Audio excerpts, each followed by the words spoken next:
Hey, good afternoon, everyone. Thank you once again for joining us. I think this is going to be a very interesting event. I will do my best, actually, to provide you with a general overview of the challenges that are facing the agricultural sector in general when it comes to child labor. Well, I think we're all agreed that child labor is a very serious issue. It is, of course, one of the core ILO fundamental principles, and is of key concern to investors, the private sector, as well as civil society and the state. Globally, there are approximately, I think, 60% of child laborers are involved in the agricultural sector. This is of key concern, of course, because of the hazards and the risks that they are exposed to. When it comes to the pesticides, whether it be the spraying, etc., or alternatively when it comes to the handling of equipment, such as the hose, the tractors, etc. What I think is very key here is, of course, that when it comes to child labor within agriculture, the concern is of those that are related to hazardous work. I think the ILO has been very clear about there being some leeway or some flexibility in terms of determining what are age-appropriate tasks for those in rural economies. In saying that, of course, what is not is something that has to be defined by the state. I think there are many causes, and all of us are very understanding of the fact that poverty is one of the most, the underlying cause when it comes to child labor. Of course, there are societal norms that make it acceptable or consider it to be acceptable in certain communities. Within agriculture, this is compounded by potentially the lack of agricultural technology, the fact that communities view it as something that is part of development of a child, something that needs to be taken into account, as well as the lack of access to education or quality education in particular areas. And, I will now hand over the floor to Ben. It's a pleasure to be here today. Thank you to Ethix Advisors. Thank you particularly to Ashni for inviting me up here. My name is Benjamin Smith, and I'm a Senior Officer for Corporate Responsibility for the ILO's International Program on the Elimination of Child Labor, IPEC, by its initials. And I'd like to talk to you today about business and child labor and some of the work that we're doing in ILO and within the IPEC program to assist employers and our other ILO constituents, governments, and workers to tackle child labor in supply chains. So I'll give a brief overview of what the global picture is of child labor today, and then I'll talk about some of the real challenges that business is facing in addressing child labor in supply chains, with mention also of the Child Labor Platform, which is a multi-stakeholder initiative that is hosted by the ILO and the UN Global Compact. So first off, what is child labor? Well, it is first important to understand that the definition of a child is a person below 18 years of age. This is established in ILO conventions and the UN Convention on the Rights of the Child.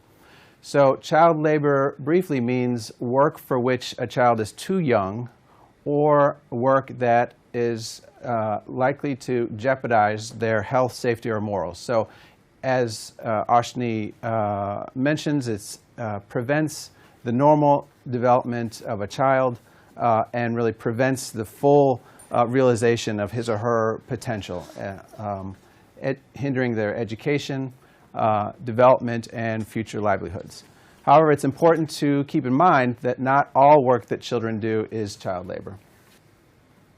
So to illustrate that, you can see there are concentric circles here on the presentation. 264 million children are economically active. But of those 264 million only, or it's quite a huge number, but a significant part are in child labor, 168 million. Of those 168 million, there are 85 million children in hazardous work. So this is the work that jeopardizes their health and safety. And so, as you can see, there's important numbers, close to 100 million children who are economically active but not in child labor. So understanding that framework, I think, is important. So 68% of child laborers are unpaid family work, and 23% are in paid employment. 8% are self-employed. In terms of sectors, as Ashni mentioned, 60% of children are in the agricultural sector, 26% in services, 7% are in industry, and overwhelmingly, in terms of where children are found to be in child labor, it's the informal economy. So it's mostly a phenomenon of the informal economy. Now, 7 to 15% are in global supply chains. This is a rough estimate. There's not great methodologies out there. There isn't sort of the definitive research in this area. Researching child labor in global supply chains in the informal economy is very difficult, and so these are just estimates. But as you can see, the bulk of the problem is not in supply chains. It's in household family work and domestic markets. So to move on to a few of the key challenges for business in tackling child labor in supply chains, codes of conduct that rely on social auditing. This is a typical approach and effort on the part of business to get a handle on what's happening in their supply chain.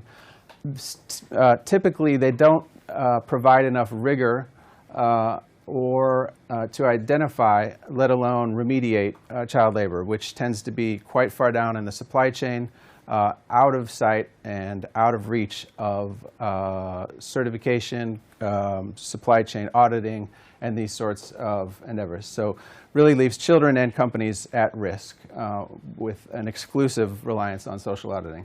It's not, of course, a substitute for mature labor relations, nor for labor inspection. Fair trade, this can get at some of the root causes of child labor. We already discussed poverty as really a driver of child labor, and to the extent that premiums associated with fair trade can help alleviate poverty, it's a step in the right direction. But it's still a niche market, and it only can guarantee a price. It doesn't provide any guarantees about the labor content, so to speak, of the fair trade goods. Another trend or a challenge for business is how to work with government. And very often we see that company efforts are decoupled from government programs and policies. And so this disconnect really jeopardizes the sustainability of company actions and perpetuates a situation where companies are increasingly tending to replace or attempt to replace some of the duties of the state, and that's not a sustainable or a viable alternative. Okay, just quickly to mention a few more of these challenges before I move on to talk to you about some of the work that ILO is doing. Integrating child labor concerns into business practice, walking the talk, so understanding that in order to effectively address the problem, human rights concerns, child labor concerns need to be integrated across business functions and not in the so-called CSR silo. Lack of evidence base on the effectiveness of private sector compliance schemes. So it's very much anecdotal. Some research has been done, but they're really, for companies, where to go for an effective compliance scheme when it comes to child labor, when there is a lack of really conclusive evidence or research done about the effectiveness of compliance schemes in eliminating child labor. Again, informal economy, the supply chains and networks really extending into the rural, particularly in informal economies. Piece rate payment systems. So this, again, keep in mind that most child labor is in the context of the family. And so as every hand can help when it's a piece rate system, and at the end of the day, it's the number of sugarcane stalks or the amount of cocoa beans that are harvested that determines household income. So even though a child won't be nearly as productive as an adult, they can bring an important component to the daily earnings of a family. And then household production just inherently at risk for child labor. So those supply chains that extend down into households are particularly vulnerable. So wanted to talk to you a bit about an initiative of the ILO and the UN Global Compact. It's called the Child Labor Platform. This was created at the 2010 Hague Conference on child labor, and was really intended and set up to be the first global cross-sectoral and confidential forum and multi-stakeholder initiative specifically on child labor. So it involves business, labor, UN experts, and other stakeholders. So what does the Child Labor Platform do? What's the purpose of it? It's a forum for a frank exchange of views amongst member companies on what works and what doesn't work in tackling child labor in supply chains. It's cross-sectoral again, so this idea of cross-fertilization from mining to cocoa to sugarcane to textiles. There are some common denominators and common challenges that companies across these sectors face. And so we see real value in creating a forum where companies from various sectors can come together and talk about what their experience has been and what challenges that they're facing and how some of them might be overcome.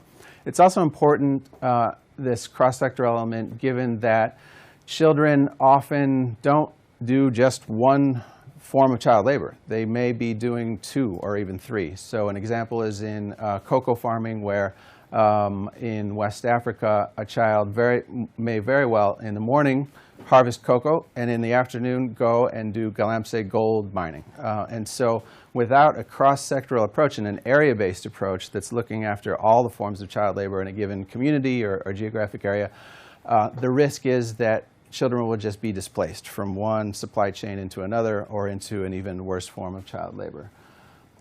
So I think that there's a lot of good practice already documented on child labor by the ILO and others, but there's a real need for new good practices. I think that there's a certain level of frustration amongst companies and industries that have been dealing with the issue of child labor for a number of years about the limitations of business as usual, of the traditional approaches to child labor elimination. And so there are multi-stakeholder initiatives that are foundations in tobacco sector and in cocoa sector, do excellent work, do wonderful, multi-million dollars a year expenditure on projects in selected communities, but it'll never be able to go to scale if it's a project-based approach and a foundation, sort of approach. So this challenge of how to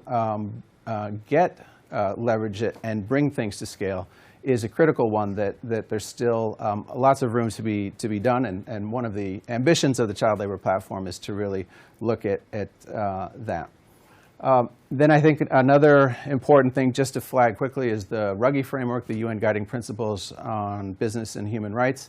What are the implications for businesses of those, particularly when it comes to child labor? And Child Labor Platform will be using the Ruggie framework and really drilling down on the child labor challenge as a key bar that now companies are expected to reach. Need for greater presence and action on the part of government. I already mentioned the disconnect that typically happens. So just a couple of words on the objectives of the child labor platform. Identifying obstacles to the implementation of ILO standards on child labor, these dilemmas, and then advising on ways of overcoming them. Catalyzing cooperative approaches. We very much see this down the road for the child labor platform.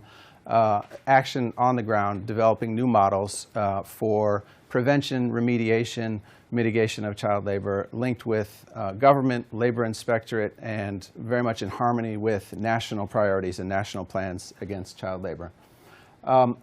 Research contributing to the global knowledge base on child labor through development of sector-specific and general tools and documentation of good practice. So why is this relevant for investors? What are some of the potential for investors in engaging with the child labor platform? Well, there are a few areas that I think could be of interest to investors in getting involved with the platform. Just to mention a few: tailored research, complementing some forthcoming research by ILO's social finance department. There's the possibility of holding side events for investors to meet and discuss their perspective at the apex of some of the value chains that are represented amongst the child labor platform membership. Opportunity to take part in a cross-sectoral peer review of company policies and practices. So this is one of the things that in the child labor platform meetings we will be doing, is doing a very structured review of what systems companies have in place to prevent, mitigate, remediate child labor. And so having a group of companies together looking closely at each other's policies and practices may be of relevance to the investor community.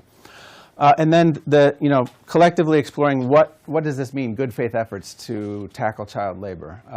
If a company is sourcing products and child labor is being used in that, and it's 5 or 6 tiers down the supply chain, what options are available to a company? What does responsibility mean in that scenario, where it's not the company causing the child labor, but it's just linked to it through business relationships and so on.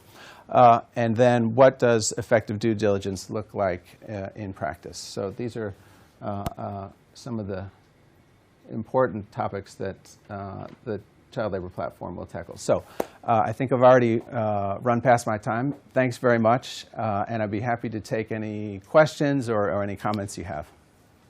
Yep. Yes? Hi, my name's Anna. Yes, so that's a great question. So how, if I could try to repeat the question, how are traditional compliance initiatives and efforts falling short? Is it because they don't reach down far enough in the supply chain, or is it that they're just missing the child labor that might be there? And I think both of those elements are challenges for private sector compliance initiatives. We work in agriculture a lot. That's where the bulk of child labor is. It's on typically small family farms, and there may be hundreds of thousands, millions of small family farms. So even if you do a sampling approach and you have maybe 5%, that's still a massive number of farms that you're visiting, and the logistics of that are quite daunting in that respect. And it doesn't tell you anything about the other 95% of those farms. I think that auditing companies should do auditing. They should absolutely use that as a tool to understand what's happening in their supply chain. And it's important for reporting purposes and for public communications. But as a standalone effort, maybe a diagnostic tool if it's not under those conditions where there's hundreds of thousands of suppliers, but in and of itself doesn't do anything to remedy the situation. And so I think that those are a couple of the real challenges. Child labor is really very much a test, a stress test for some of these systems, if you like, because it's so far down and it's so culturally ingrained often, and a result of not just poverty but lack of rule of law, lack of government services and inadequate education systems and so on. So it's a very much of a development challenge, and I think that a compliance approach alone is limited. It needs to be a wider, more sort of holistic approach.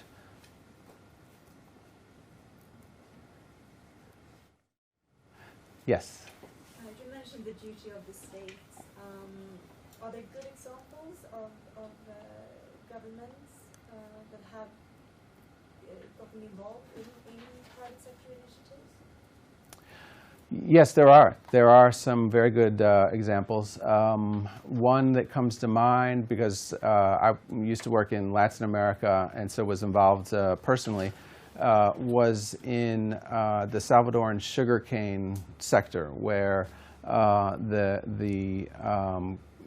Coca-Cola was by sort of 40% of Salvadoran sugarcane. So there was, and then there was denunciations of the fact that there's child labor that was fairly rampant in Salvadoran sugarcane, and so it was interesting the way it worked, because Coca-Cola did come with a response and to find out more and to learn and to promote stepped up government action. They did some things on their own. They contributed to some beefing up monitoring systems and so on through the Salvadoran Sugar Association.